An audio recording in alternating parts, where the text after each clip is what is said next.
Hello అండి, అందరికీ నమస్తే. Welcome back to she was kitchen. ఈరోజు వీడియోలో నేను ఆంధ్ర స్పెషల్ వంకాయ బజ్జీ కూర ఎలా తయారు చేయాలో చూపించబోతున్నాను. ఇది వేడివేడి అన్నంలో నెయ్యి వేసుకొని తింటే చాలా టేస్టీగా ఉంటుంది. రైస్లోనే కాదు, చపాతీల్లో, రాగి సంగట్లో కూడా చాలా బాగుంటుంది.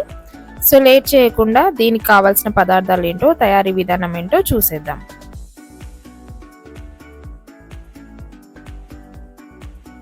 ముందుగా ఒక కుక్కర్ తీసుకొని ఒక పావు కేజీ వంకాయల్ని ఇలా చిన్న ముక్కలుగా కట్ చేసి పెట్టుకోవాలి.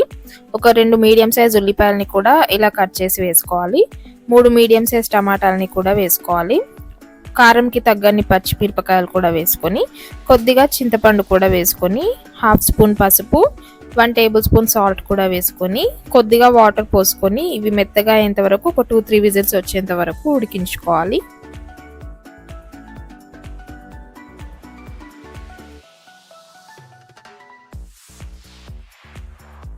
ఇలా ఒక 2-3 విజిల్స్ ఉడికిన తర్వాత మూత తీసుకొని ఇలా ఒకసారి పప్పు గొట్టంతో మెత్తగా రుబ్బుకోవాలి.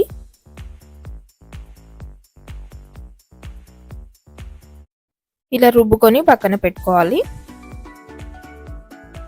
తర్వాత స్టవ్ ఆన్ చేసుకొని ఒక కడాయిలో 3 టేబుల్ స్పూన్ ఆయిల్ వేసుకోవాలి.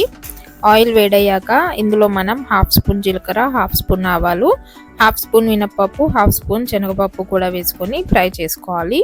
ఇలా ఫ్రై అయిన తర్వాత ఇందులో మనం ఒక 2 మీడియం సైజ్ ఉల్లిపాయలని ఇలా చిన్న చిన్న ముక్కలుగా కట్ చేసి వేసుకోవాలి. ఉల్లిపాయలు గోల్డెన్ బ్రౌన్ కలర్ వచ్చేంత వరకు ఫ్రై చేసుకోవాలి.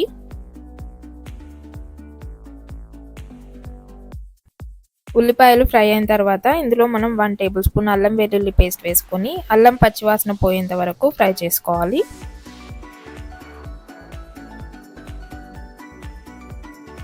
అల్లం పచ్చివాసన పోయిన తర్వాత ఇందులో మనం ఇందాక రుబ్బి పెట్టుకున్న వంకాయ పేస్ట్ని వేసుకొని ఇలా బాగా కలుపుకోవాలి.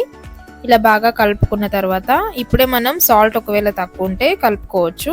నాకు సరిపోయింది కాబట్టి నేనేం వేసుకోవట్లేదు. తర్వాత ఇందులో మనం 1 టేబుల్ స్పూన్ ధనియాల పొడి, మీరు గరం మసాలా పౌడర్ కావాలంటే వేసుకోవచ్చు.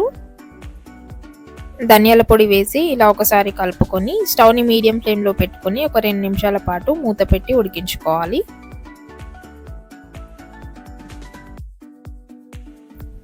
2 నిమిషాలు ఇలా ఉడికిన తర్వాత ఒకసారి కలుపుకోవాలి.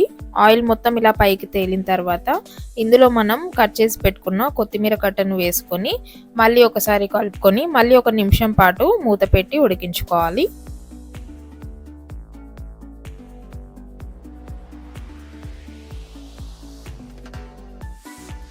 ఒక నిమిషం తర్వాత మూత తీసుకొని ఇలా ఒకసారి కలుపుకొని స్టవ్ ఆఫ్ చేసి సర్వింగ్ బౌల్లో సర్వ్ చేసుకోండి.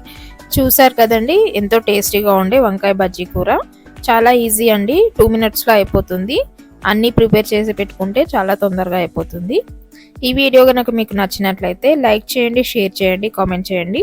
మరిన్ని ఇంట్రెస్టింగ్ రెసిపీస్ కోసం మా శివాస్ కిచెన్ ఛానల్ని సబ్స్క్రైబ్ చేసుకోవడం మర్చిపోకండి. పక్కనే ఉన్న బెల్ ఐకాన్ నొక్కడం కూడా మర్చిపోకండి.